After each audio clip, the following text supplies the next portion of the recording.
Are peptides like BPC 157 more effective when taken orally, by mouth, or as an injection? Are injections more effective if you put them closer to the injury, or does it even matter? In this video, I'll discuss the route of administration of peptides for orthopedic injuries. My name is Dr. David Geier, triple board certified orthopedic surgeon, sports medicine specialist, and anti-aging and regenerative medicine expert. I help you feel, look, and perform your best regardless of injury.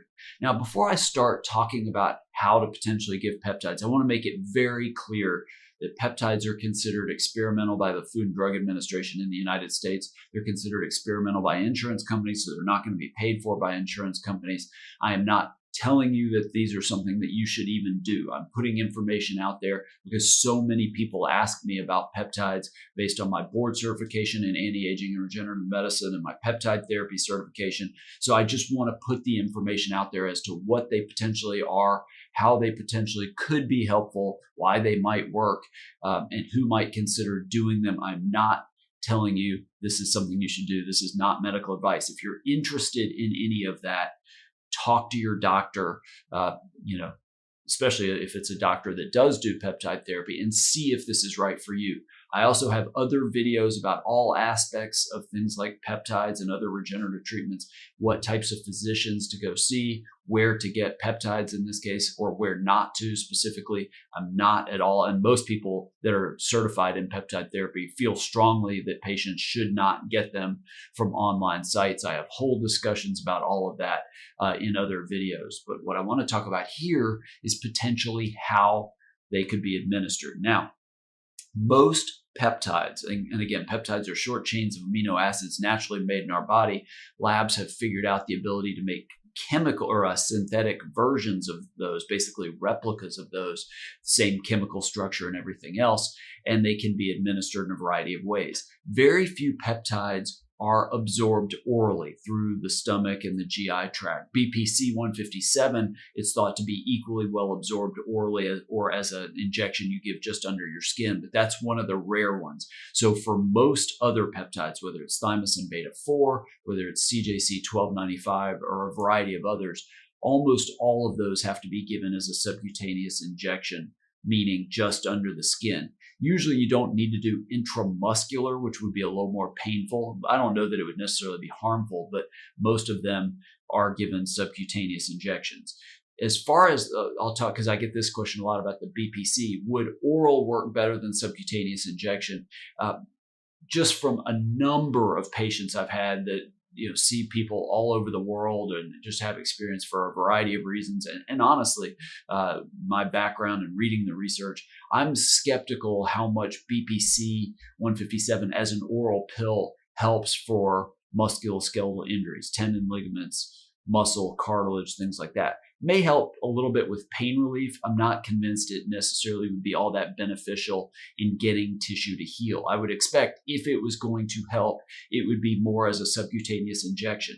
And in this case, with BPC at least, getting it closer to the site of the injury. So if it's a tendon around the knee, maybe injected just under the skin in your lower part of your thigh might be more beneficial than, say, injecting it under the skin in your abdomen or the side of the hip or the glutes.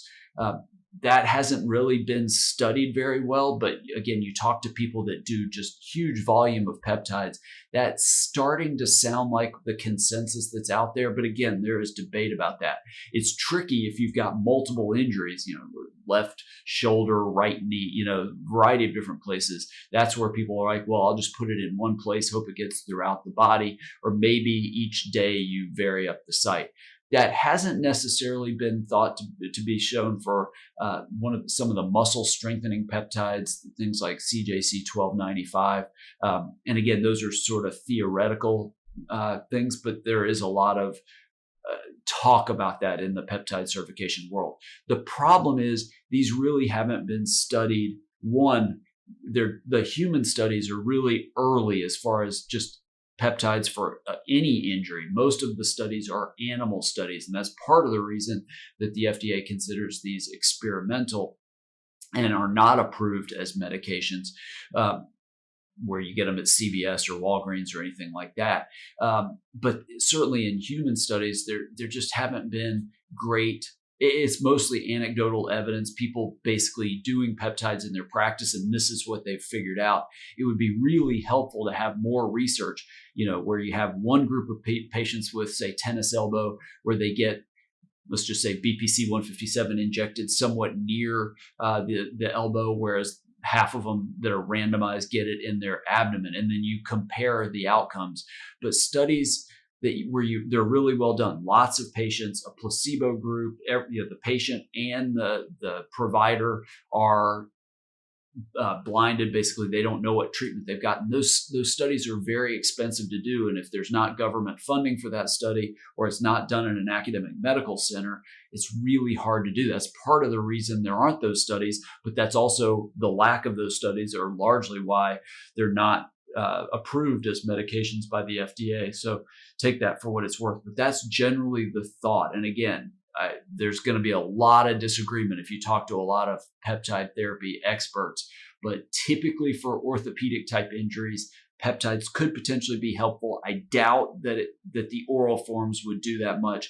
Question, would maybe a topical variation or a nasal spray be better? It's hard to know. As far as where, at least with the BPC 157, a lot of the talk is, hey, get it as close as you can to the injury site within reason. It might work a little bit better that way. But again, if you talk to a lot of people that are experts in this type of thing, you may get differences of opinion. Now, I'd love to hear about your experience. If you've used peptides, how you used them, whether it's oral or injectable, and where. Leave those in the comments below this video. Just understand, if you leave a question asking for medical advice in the comments, I can't do that. I can't offer you medical advice. But like I did here, I can answer that question in a future video.